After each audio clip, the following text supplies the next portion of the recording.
Welcome to The Hypnotist, the show that gives you inside access to cutting-edge hypnosis with real clients facing genuine issues. Brought to you by the hypnotherapist demanded by celebrities, CEOs, and even royalty, Adam Cox. These recordings took place live from Adam's clinic in London's world-famous Harley Street. This podcast features powerful hypnosis, so do not listen while driving or operating machinery. This recording is not suitable for those with epilepsy or severe mental health issues. So, get yourself comfortable and enjoy today's episode of The Hypnotist. Hi, it's Adam here, and in this particular episode of The Hypnotist, I'm going to be doing a short hypnosis session based around triggers, and there's two key reasons for this. One of the key reasons is that I've just come out of a clubhouse room. Clubhouse is an app that you have conversations. A clubhouse room that I host is called Hypnosis Rooms on Clubhouse every Thursday evening in the UK on Thursday evenings at 9 p.m. And we were discussing triggers partly down to the Will Smith, Chris Rock kind of incident. And I know a lot of people have had different takes on this. The reason we were talking about it is that from the lens of a hypnotherapist, it certainly looked like there was an unconscious response that led to a chain of events that obviously he regretted and caused a lot of fallout. So this particular hypnosis session is going to be looking at reflecting on a previous time in your life that you were triggered by someone else that resulted in you doing something that you didn't want to do. So this, not everyone is going to be in a very public situation where they regret something, but everyone will have at least one thing in their life, in their past, where they were unconsciously triggered by another person that led to some kind of behavior that, with the benefit of hindsight, they wouldn't want to do. And that's what this hypnosis session is designed to look at. It's going to be a short hypnosis session. I've got my 15-minute timer here, so it's not going to be a long one. But I thought it would just be useful, given how much of a high-profile incident this is and how relatable it is. That we're not celebrities, we're not in the public eye. And yet all of us as humans have this capacity to be emotionally triggered to the extent that we do something which is out of character. It's not something we would normally do, but it's that unconscious programming that kind of gets us on autopilot. It creates a chain of events that leads to something unfortunate. And there is learning in those events, those life events. The problem is if you don't actually learn from them or kind of consider other possibilities, there is a real danger that that one-off emotional trigger could then be a regular occurrence, could lead to many unfortunate things.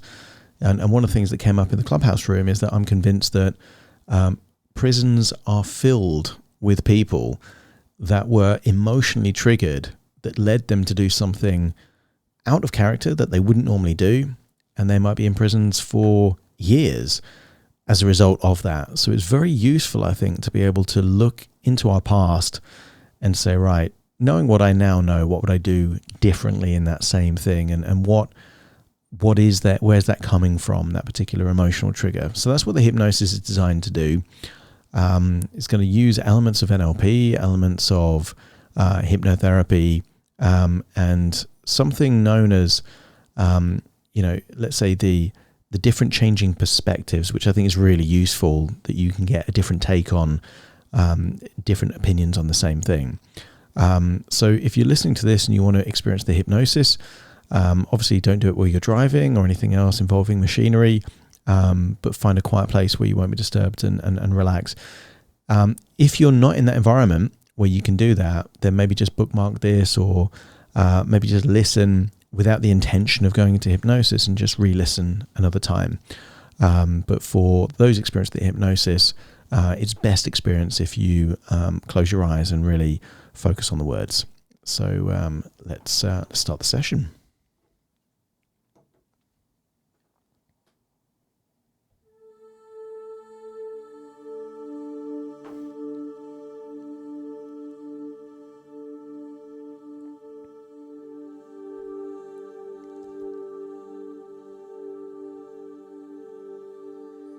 Take a deep breath in. And as you breathe in a feeling of calm and relaxation. And as you exhale, just allow feelings of tension, stress, or worries to leave your body in your outward breath. That's right. Breathing in that resourceful relaxation and exhaling tension. And in doing so, notice how with each and every breath, when you exhale, you're starting to feel deeper and deeper relaxed. So relaxed, in fact, that your physical body will feel limper and looser. Any tension around your neck and your shoulders and arms can just be let go. And I don't know quite how deeply you will go into trance now that you're listening to my words. All I know is that the deeper you breathe in and the more naturally you breathe out, don't be surprised that with each and every breath, you find yourself paying more attention to my words and less to any distractions. So much so that you're able to go deeper and deeper into a pleasurable state of the kind of relaxation that you've experienced many times in your life. Times in your life where it didn't require effort to make yourself feel relaxed. You just felt relaxed because that was the feeling you were experiencing at that time. And your mind knows how to feel that level of relaxation. And in doing so, your physical body relaxes proportionately to your mind and imagination becoming more alert and being willing and able to be led on a journey to positive changes that will enable you to have more control in the future than perhaps you've had in the past. And I want you to use the power of your imagination to imagine an award ceremony. Imagine all the seats and imagine a stage. And many of these stages have cinema screens that come down on the back walls so they can play to the audience scenes, perhaps from movies. And I want you to imagine that you're taking a seat at the very front of the audience. Weirdly, I want you to imagine that there are no one else there in this audience. It's just you in an empty theatre full of empty chairs, and you're seeing a stage. There's a stage, and then behind that stage is a large cinema screen. And notice that as you imagine you're sat on one of those chairs, right at the beginning, the front of all of the chairs with the best view of the stage, I want you to get a sense that life is a stage and memories can be performed right there in front of your eyes. And I wonder what it might be like if you recalled a time from your past where you were triggered. I want you to remember a time where you were triggered by someone else, and it prompted you to respond in a way that is out of character for you. Maybe you were angry. Maybe you were aggressive. I just want you to think of a time where you were emotionally triggered and that led to behavior that, with the benefit of hindsight, you regret.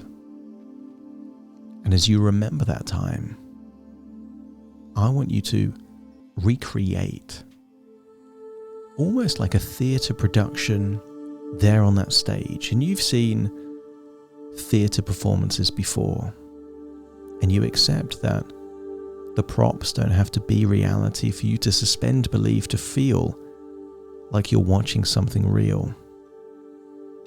And I want you to see someone else playing you on that stage, and see someone else playing the person that interacted with you on that stage now. And in doing so, you are now on the front row of an audience watching a theatre production of someone that looks like you. And I want you to recreate what happened from your past at that point when you were triggered.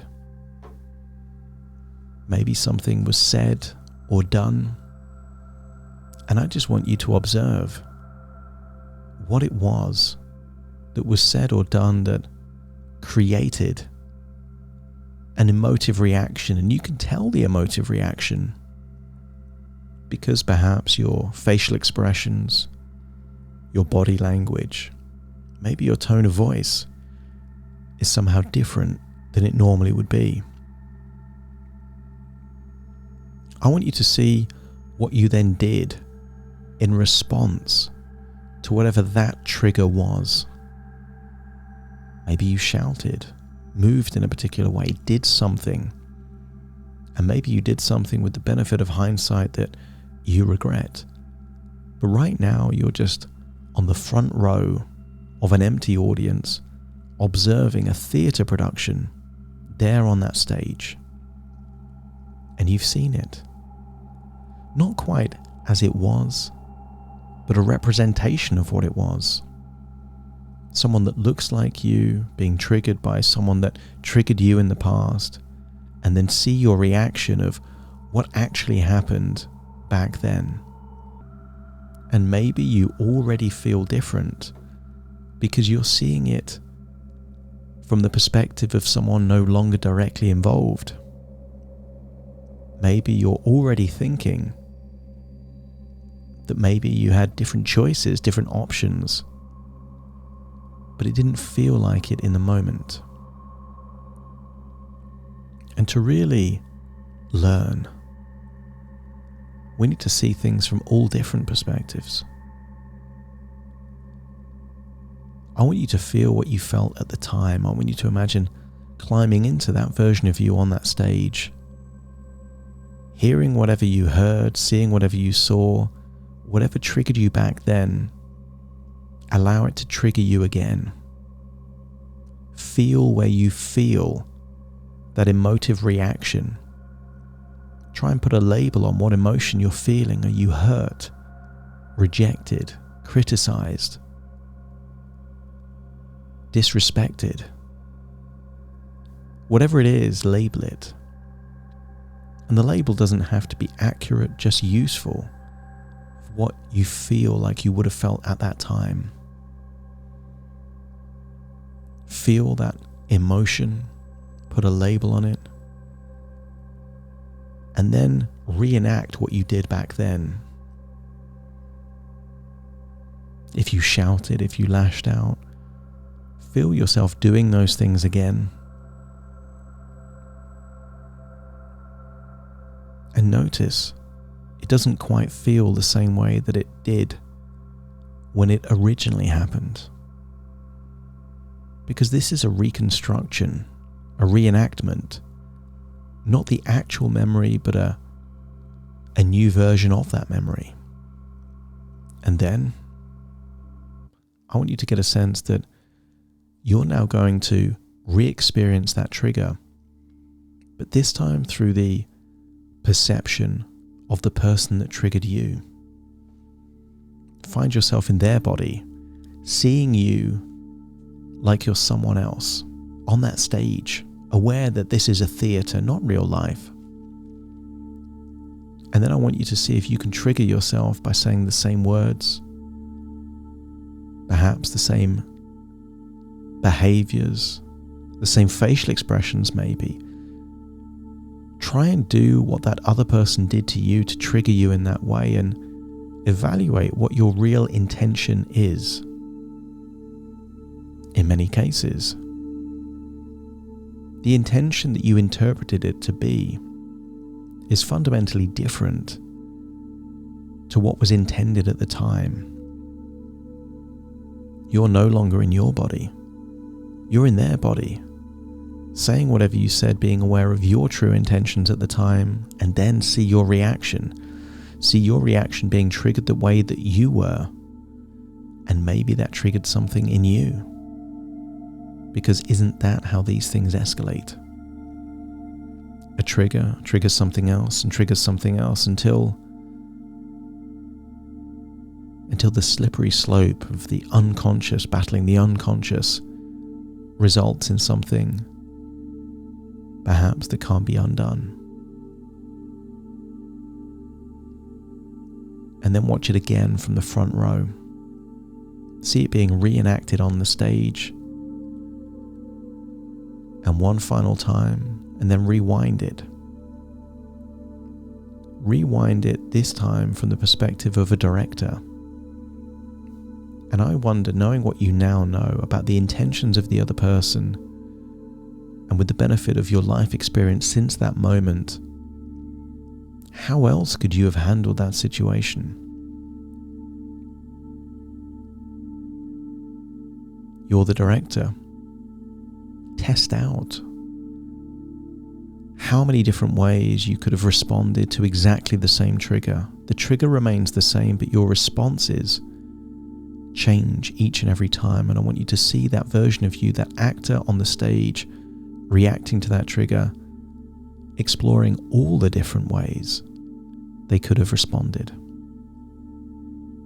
Maybe one of those ways is quiet contemplation, just processing what has been said or done.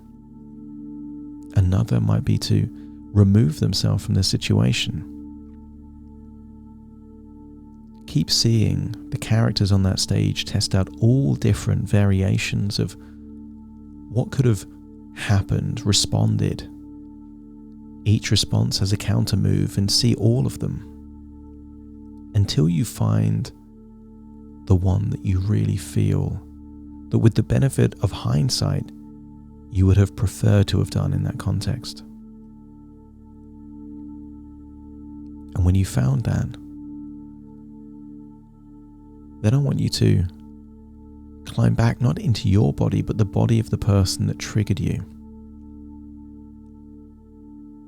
Try and trigger yourself in that same way, and then notice their response this time is entirely different. And because it's different, it has a different impact on you. And maybe things didn't go down the same timeline, the same direction that they did in reality. But this isn't reality, this is your imagination. And if from the perspective of the other person, this feels like a vast improvement on what actually happened, play it back maybe 2 or 3 times until you're confident that this is a better choice in that same moment. Then rewind it again, and this time you're not in the other person's body, you're in your body. They trigger you in the same way, but this time your tendency isn't to do what you did, but to now do what you would have preferred to have done in that same circumstance. And in doing so, notice that the emotion also changes. By deciding in advance that you have choices, suddenly the trigger triggers a different emotion, and the different emotion triggers a different behavior. And maybe everything is better as a result of that new line of dominoes click, click, clicking in a particular direction different to what it did before. the chain reaction takes you to a different destination, a different outcome. And if this feels better, check it a few more times, see if you can improve the outcome even more. And when you found the outcome that you're happy with, notice that the emotion that was triggered is different. Because once you can neutralize those triggers, rewire those triggers, so that the same button switches on a different light, doesn't it give you more options? And the funny thing is that the people that know you best know your buttons. And isn't it true that in the past they've pushed your buttons to control you? Because they predicted how you would respond in a particular direction. And once those buttons don't work, people start pushing them. And they might try other buttons instead, but this same process can work with any trigger. You've now found an alternative. And imagine that the people on that stage also sit down next to you on the front row of that audience, and now you're seeing a movie. You're seeing a movie for yourself in the future, not the same incident, but a similar trigger, where you, on that screen, are being triggered by perhaps the same person or maybe a different person in a similar way. Only this time you see yourself handling it entirely different.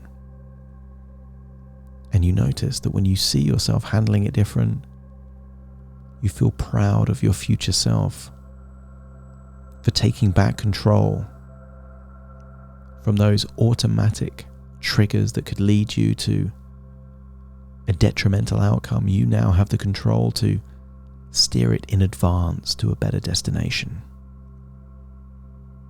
And then it's time to leave this award ceremony where only you and a couple of other people are there.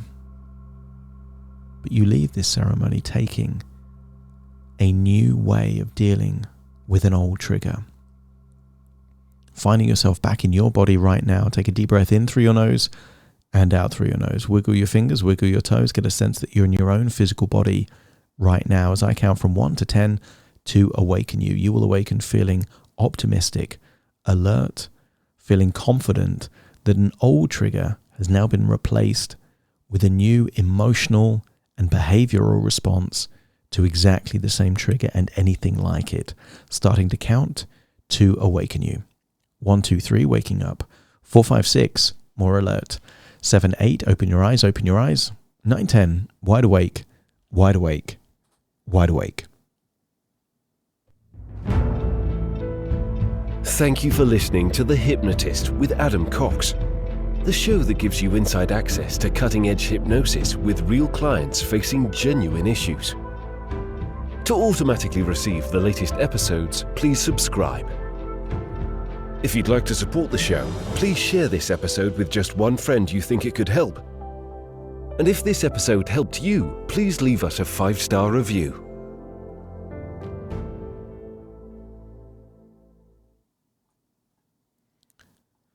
Okay, so I've just stopped the recording on the podcast. Just thought I'd continue that a little bit longer just for the people watching on YouTube. So effectively, this is an element of staged disassociation, but equally a perspective shift. So you've got first-person perspective, you're in your own body. You've then got a second-person perspective, the person that you feel was the other person involved. And what you may have found when you went through that process is that they had an entirely different intention.